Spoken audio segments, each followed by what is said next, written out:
أعوذ بالله من الشيطان الرجيم. بسم الله الرحمن الرحيم.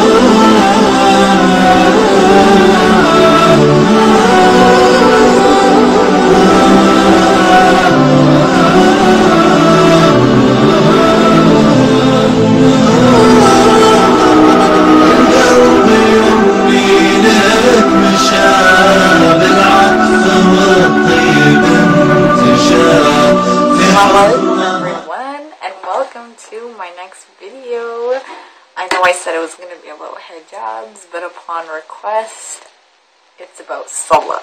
Something so big, yet so neglected. Which is pretty sad. So today's video, I'll just give you guys a breakdown of what's going to be happening.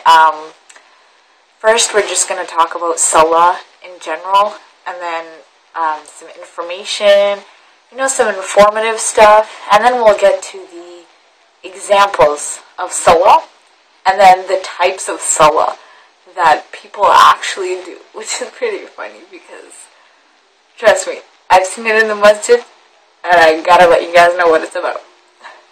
So, I just want to welcome you guys, and hope you guys like what's coming up next. Salah. What is Salah? Salah is our 5-time prayer, which is part of the 5 pillars that Muslims do. We do 5 times a day. We pray to Allah subhanahu wa ta'ala, and it's one of the most important things in our faith and in our deen. Now, why is Salah so important for it? Salah is important because it's the first thing we're going to be asked on the Day of Judgment. I mean, you're not just going to be standing there and being like, yeah, well, I got my car. It's the best car. I had the best car. I had the best house. I had the best job. God's going to look at you and be like, seriously? Is that seriously what you care about? How many times did you pray? You're going to be like, well, it's so hard to get all those things, the car, the house, the job. I didn't have time, I was too busy, but I accomplished something. For who? For the dunya or for the akhirah? Now, let me just give you guys a little fun fact, okay? Okay, every commandment that used to come to Prophet Muhammad ﷺ was through the angel Jibreel. But did a mosquito just pass by? Oh my god, what the hell? Anyways. But Salah was the only commandment that was given to Prophet Muhammad ﷺ directly from Allah subhanahu wa ta'ala. And this was given during the whole process and journey of Isra al-Mi'raj, which was when he was descended to the heavens. And if you look at this, it's so nice to know that during the time that Prophet Muhammad ﷺ lost Khadija, his uncle, and he was going through very hard times in his life, Allah subhanahu wa ta'ala gave the commandment of Salah. How comforting is that? And when he went to the heavens, he was given an opportunity to pray with all the other prophets, and that really gave him a lot of comfort and peace. And just for your information, Salah was supposed to be 50 times a day. Oh my god, you guys are like, no. Salah used to be 50 times a day. So if Salah is 50 times a day, that means that you are literally spending your whole entire life just doing ibadah, dhikr, remembering Allah subhanahu wa ta'ala, and doing Salah. Now, prophets bargained up and down, here and there, and they got it up to 5 times a day. Now imagine going from 50 times to 5 times. Big difference. So y'all should be really thankful to the prophets. So seriously. So imagine, if we were supposed to be praying 50 times a day, we'd literally be spending our whole life just worshipping Allah subhanahu wa ta'ala. And Allah subhanahu wa ta'ala said in the Quran that I have created mankind and jinn to worship. Do we really? Or are we just way too busy in the dunya? Come on, we all know the answer. And to those of you who are not like that, may Allah subhanahu wa ta'ala bless you, and may you make a difference in other people's lives by sharing why and how you can keep up so well with your salah. Anyways, so where was I? I was talking about... So now that it's 5 times a day, we have the opportunity to focus on other things in life, to focus on, our day-to-day routines, running errands, stuff like that. But we look back and we think, we're doing all that, alright, but are we really doing our salah? Oh my god, no, I forgot, I swear I forgot. I was so busy. I was getting groceries, I was babysitting the kids, I do my salah right now, man, right now. Khalas, dude. Do you even know if Allah subhanahu wa ta'ala is going to accept your salah? You're just gonna come home and do all your 5-time prayer salah at once. Good going there, bud. Anyways, I'll give you an example. And stick this to your head, because it's a pretty good one. Now, I don't know if some of you are taking medication or not, but for those of you who aren't and are, listen up closely. When you don't take your medication on time, what happens? Clearly it doesn't work properly. So you decide, oh, one day, I'm not feeling good, I'm feeling kind of sick or whatever. You take that medication, fully, the whole day. And the next day when you feel a little bit better, you're like, I'm alright. So you don't take it at all. And then you go up and down, you take it here and there, it doesn't end up working, and then you look at yourself and you're like, why on earth am I feeling like this? Oh, come on. I wonder why. Maybe because you're not taking your medication on time, as it's prescribed. Now, if you see here, Allah subhanahu wa ta'ala has given salah at a certain appointed time. When we don't do our salah at that time, it doesn't work that well. We are giving our time during Fajr, Dhuhr, Asr, Maghrib and Isha. So, during those times, when we do our salah, I swear to you, you feel so much better.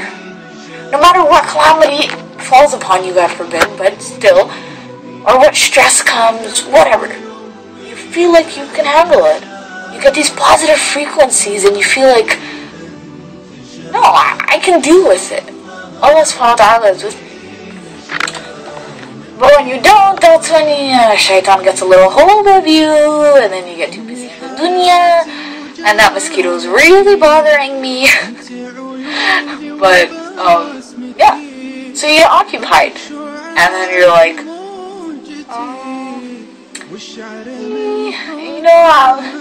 I'll do it. I have time. I mean, when's the last time for prayer? Don't think of it like that. Do it when you hear the call to prayer.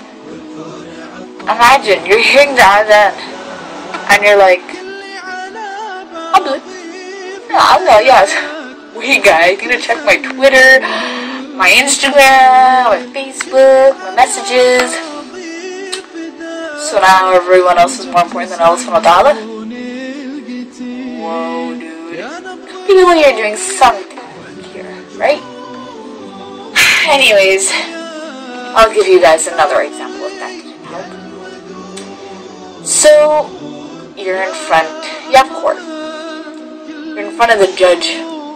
He's about to sentence you 10 years in jail. You're not gonna look at the judge and be like, yeah, so I'll just, I'll get my court time later because I have some things to do. All my friends are reaching the beach, and can we do this some next time? And look at you and be like, I'm about to make your decision right now of your life, and the beach is important to you? Come on. No, seriously, come on. Another thing that I was wondering was that we are so occupied with the dunya, but it's not our fault, because once we let go of that firmness and steadfastness in prayers, Shaitan gets a very big hold of us, and he makes us seem like it's all about this dunya and the akhirah. We don't need to spend our time thinking about the akhirah, because it'll just happen. But no, those are wise who think about death every single second. Because for those of you who think that, oh, this guy's 90, he's getting expired right away, just give him some time. He may be living way longer than you. I mean, days ago we were at this janazah, and this 38-year-old guy was so young. He was being buried. Died. How? Nothing. He didn't have any problem. But this 91-year-old man that everyone thought was going to die because he was sick, he got out of the hospital completely fine. And some 38-year-old just died. Do you get what I'm saying? Seriously? So you never know when death is going to come to you. I mean, you may be a revolutionist, a billionaire, a celebrity, whatever. But to the angel of death, you are just a name on his list. Remember that. When we think about Salah, we shouldn't feel that it's an obligation or it's a duty, which most of us do. I mean, when we get up, on our prayer mat, we're just like, okay, yeah, let's just go do our Salah, whatever. And then we can just go continue. Just get over with it, and then we can do whatever you want. Don't think of it like that. Don't be so negative about something so beautiful. A gift that Allah subhanahu wa ta'ala has sent for you. Allah subhanahu wa ta'ala does not need your ibadah or your zikr. Your ibadah does not increase the kingdom of Allah subhanahu wa ta'ala. Not at all. We need Him.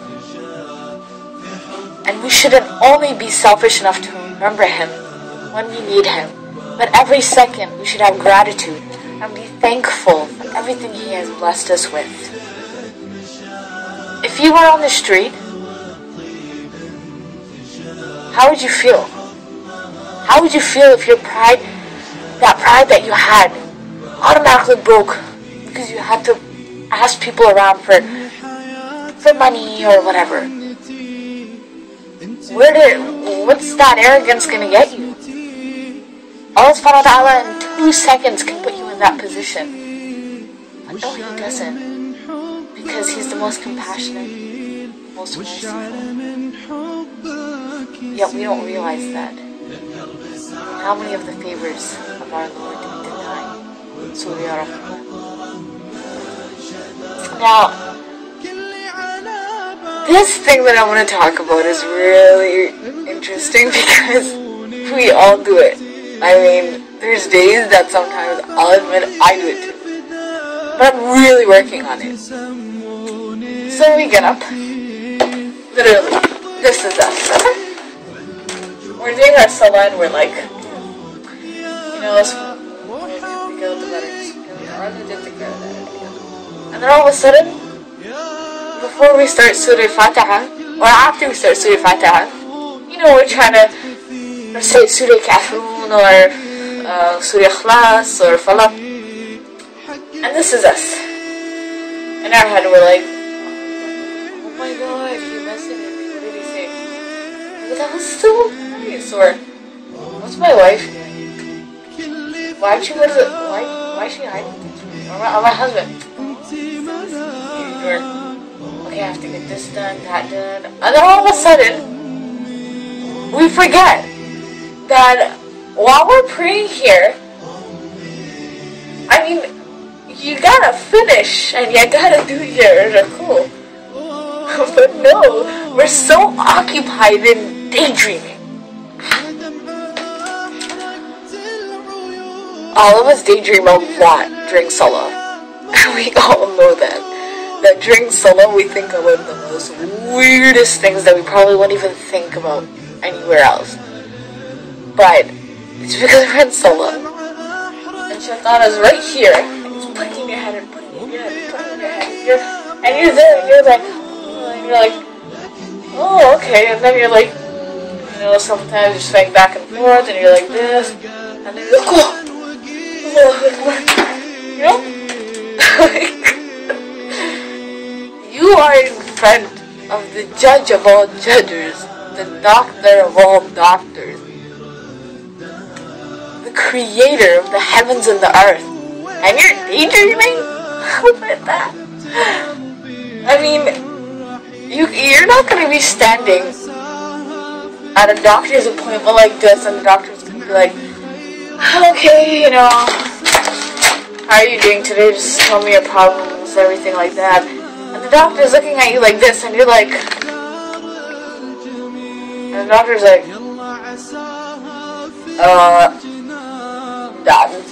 hello? And you're just like,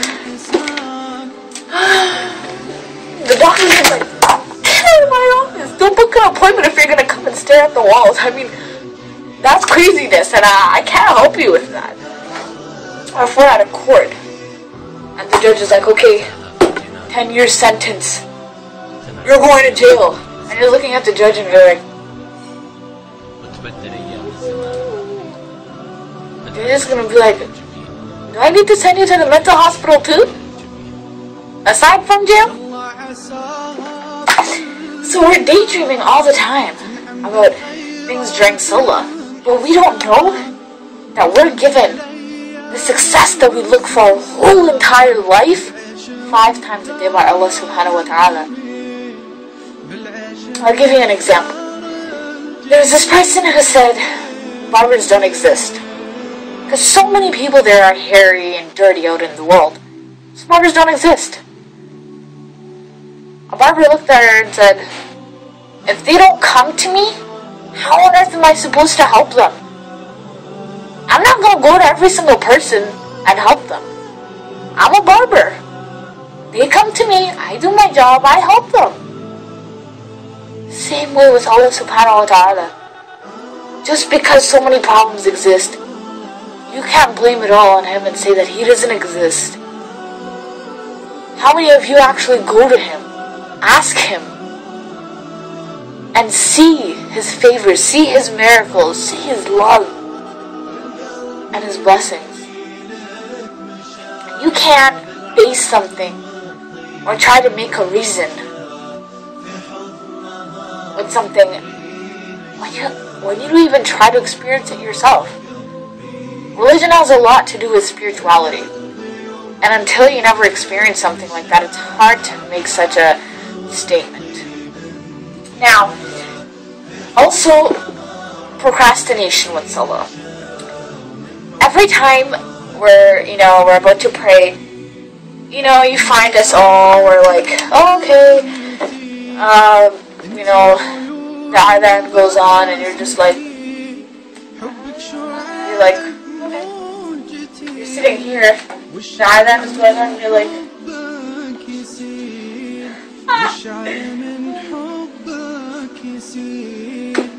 oh, Salah, man. But it's already way too late. Because if you realize, by the time you were texting, you missed that whole time of prayer. And that is Shaitan's job, to make it seem like no time has gone by, and You didn't do anything wrong, but you still have a chance at it. Why not take that phone, take that laptop, take that thing that's causing you to procrastinate your salah, put it aside, and say, Allah subhanahu wa ta'ala is calling me, and I have to go, because I may never get this opportunity again. Pray like it's your last salah. Run to Allah subhanahu wa ta'ala. He's the only one who will hear your problems. He's the only one who's gonna be there for you. I mean, when you're gonna die, and you're gonna go in your grave, maybe your family's gonna come, for the first week, put flowers, everything, mourn, cry, and then slowly, they come once a month, and then they accept the fact that you're gone. And that's the family, that's the friends and everyone that you were like, you know what, they're so important to me, they're so close. Yeah, they are. But remember, who are you with right now? At this point, who's there for you? Allah subhanahu wa ta'ala. When you go to your grave, don't leave it up to your grave for you to realize, or that near-death experience for you to be like, wow, I need to start doing my prayers and everything. No. You don't know when you're gonna die. So why don't you make every moment of your life indirectly dhikr? The jobs you do, the things you say, the actions you do, everything. Make them something that Allah subhanahu wa ta'ala would love.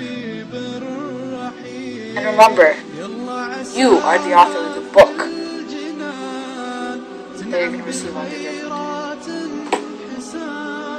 And remember, do your good deeds, because on the Rijal Mustaqim, you don't want to fall down and go straight to hell. Trust me, it's going to be painful. You can't even take the sun or 40 degrees. How are you going to take hell? But anyways.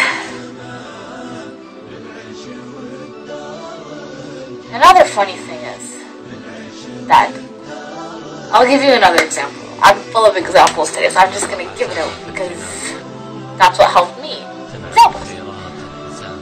So, you're getting ready for an interview. You're getting ready. You're like, oh my God, looking in the mirror and you're like, trying to look all good. My scruffled beard, wear your best clothes, and you get out and you're like, alright, I'm gonna rock this interview, I'm gonna go there, I'm gonna make the best impression, give the best resume, be there on time, be punctual, and I'm gonna impress the boss so that I may get a job there, and I may get the best salary.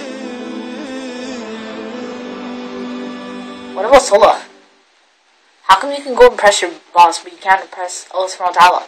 How come you can be punctual for your job that you're trying to get, but you can't be punctual for Salah?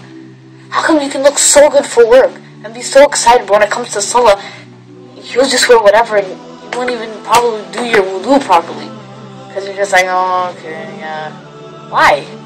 Why is it like that? I mean, who created that boss of yours?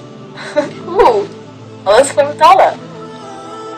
So why don't you ask Allah subhanahu wa ta'ala, and He will give you.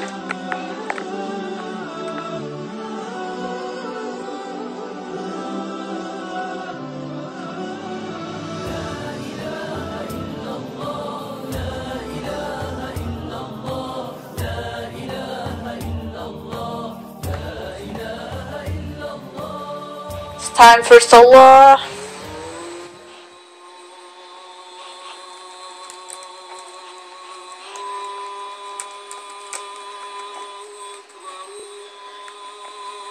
Time for Salah.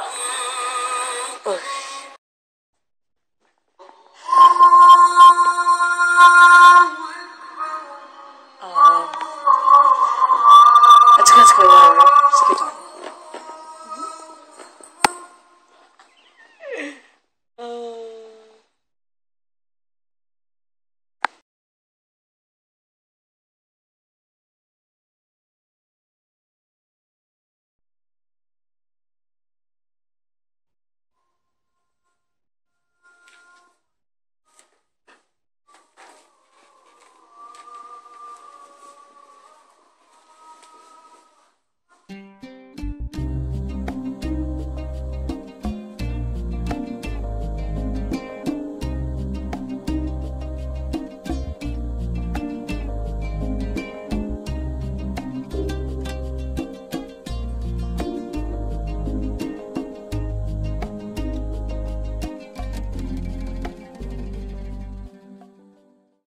بالله من الشيطان الرجيم بسم الله الرحمن الرحيم الحمد لله رب العالمين الرحمن الرحيم مالك يوم الدين إياك نعبد وإياك نستعين اهدنا الصراط المستقيم صراط الذين أنعمت عليهم غير المغضوب عليهم ولا الضالين.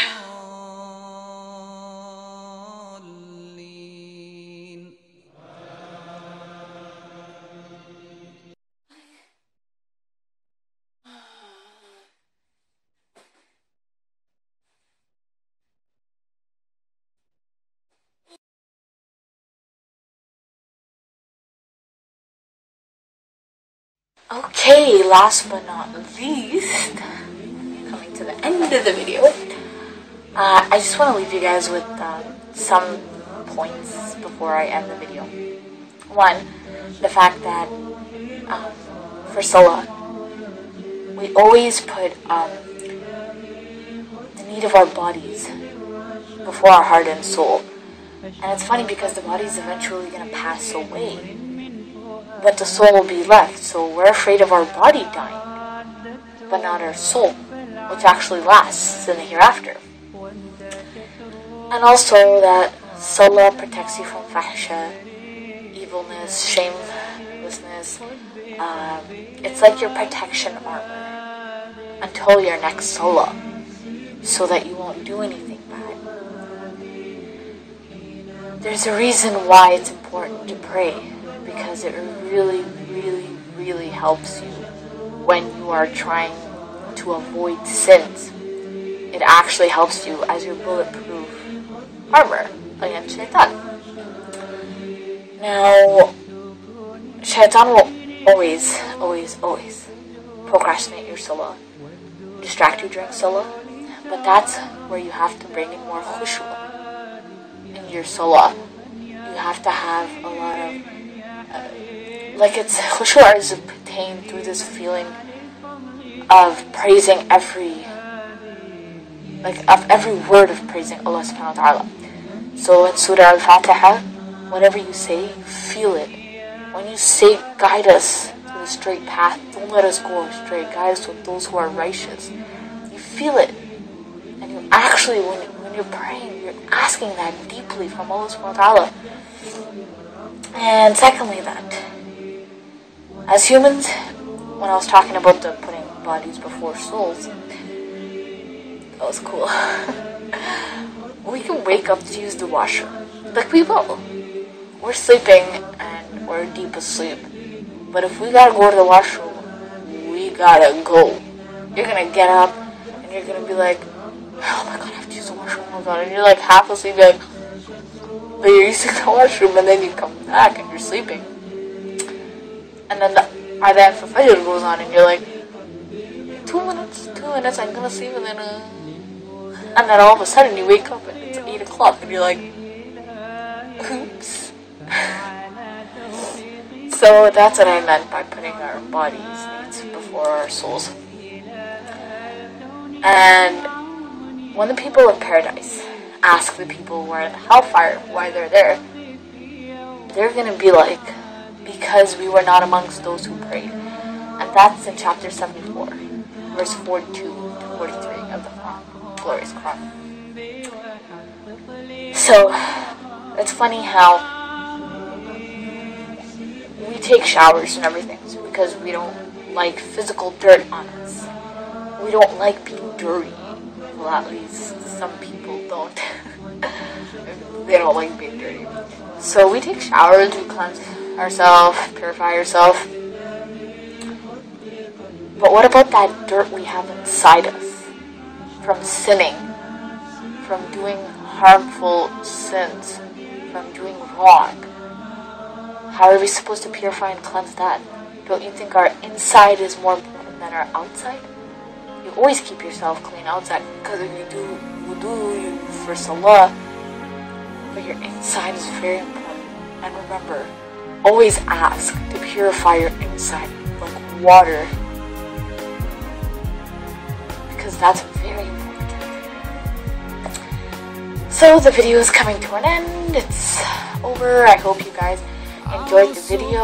I hope it helped you guys, motivated you guys to get up there, do your 5 times Salah. It only takes you what, max like 10 minutes or even 5 minutes. You can do it. You can. You can spend half an hour watching your favorite TV show. You can spend 3 hours on Facebook. You can go outside for like the whole day. You can't spend 5 minutes praying for Allah subhanahu wa ta'ala who brought you here? Come on. It's just 5 minutes of your day.